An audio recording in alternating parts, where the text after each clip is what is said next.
ধর্মটা তো আজকের ধর্ম নয়, পৃথিবীর সবচেয়ে আদিম ধর্ম এবং টিকে যাওয়া একটি ধর্ম, এবং একটা বিশেষ অঞ্চলে এটি এতটা জনপ্রিয়তা পেয়েছে যে এই ধর্মের জনপ্রিয়তাকে অতিক্রম করতে পারেনি অন্ততপক্ষে ৭,০০০ বছরের ইতিহাসে, যেটিকে আমরা সনাতন ধর্ম বলি। তো সেই ধর্মের সঙ্গে অন্য ধর্মের যে সম্প্রীতি, এটি ঐতিহাসিকভাবে স্বীকৃত। এবং হিন্দুদের আমি যেটা বলি, বিভিন্ন ধর্মের মধ্যে কিন্তু একটা শ্রেষ্ঠত্ব থাকে।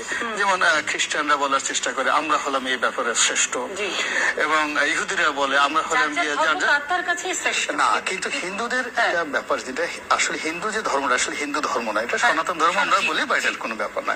কিন্তু এই ধর্মের একটা ব্যাপার হলো, এটা এত লিবারেল যে এই ধর্ম কখনোই বলে না যে আমরা শ্রেষ্ঠ অমুকের চাইতে, এবং এই কারণে কিন্তু তাদের সঙ্গে কখনোই কন্ট্রাডিক্ট এন্ড কনফ্লিক্ট হয়নি। ভারতবর্ষের ৫,০০০ বছরের ইতিহাসে এই সময়টাতে হচ্ছে যে এই যে যারা মানে ধর্ম মানে আমরা যারা রাজনীতি করছি, এই সময় মানে ৬ দিন ধরে বলছি না, বেশ কিছু বছর ২০০১-এও আমরা দেখেছিলাম নির্বাচন, আমরা একেবারে সেটা ধরি না কেন, আমরা সেই ব্রিটিশ চলে যাওয়ার পর থেকেই ধরি না কেন, ১৯৪৯ সাল থেকেই ধরি। আমরা ধীরে ধীরে ধীরে ধীরে যে কাজটি করেছি, আমাদের যে মানবতা বোধ, আমাদের যে পারিবারিক মূল্যবোধ, আমাদের যে সামাজিক সম্প্রীতি, সব কিছুর মধ্যে আমরা স্বার্থ ঢুকিয়ে দিয়েছি, চক্রান্ত ঢুকিয়ে দিয়েছি। যেমন দেখা গেল পাশের বাড়িতে একটা হিন্দু জমিদার রয়েছে, এখন তার জমিদারি দখল করতে হবে।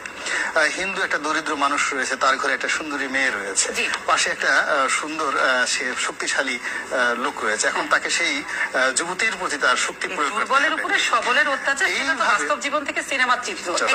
হ্যাঁ, তো সেখান থেকে আসলে আমরা এরকম করতে করতে আমাদের বাংলাদেশে সত্যিকার অর্থে আপনি দেখেন, আওয়ামী লীগ বলেন, বিএনপি বলেন, জাতীয় পার্টি বলেন, যারা বিভিন্ন সময় ক্ষমতায় এসছে, তারা এই সংখ্যালঘুদেরকে নিয়ে রাজনীতি করেছে, তাদেরকে ভোটের কাজে ব্যবহার করেছে, কিন্তু সার্বিকভাবে অন্তরের অন্তঃস্থল থেকে তাদের উন্নয়নের জন্য পলিটিক্যাল ডেভেলপমেন্ট বলেন, তারপরে সোশ্যাল ডেভেলপমেন্ট বলেন, এবং তাদের যে চাহিদাগুলো রয়েছে দেশ এবং জাতির কাছে, সম্পত্তিগত বিষয় এবং অন্যান্য আইনগত বিষয়, এই ব্যাপারে একটি সরকার স্বাধীনতার পরে উল্লেখযোগ্যভাবে কোন আইন প্রণয়ন করেছে, দৃশ্যমান কিছু করেছে, কিছু করে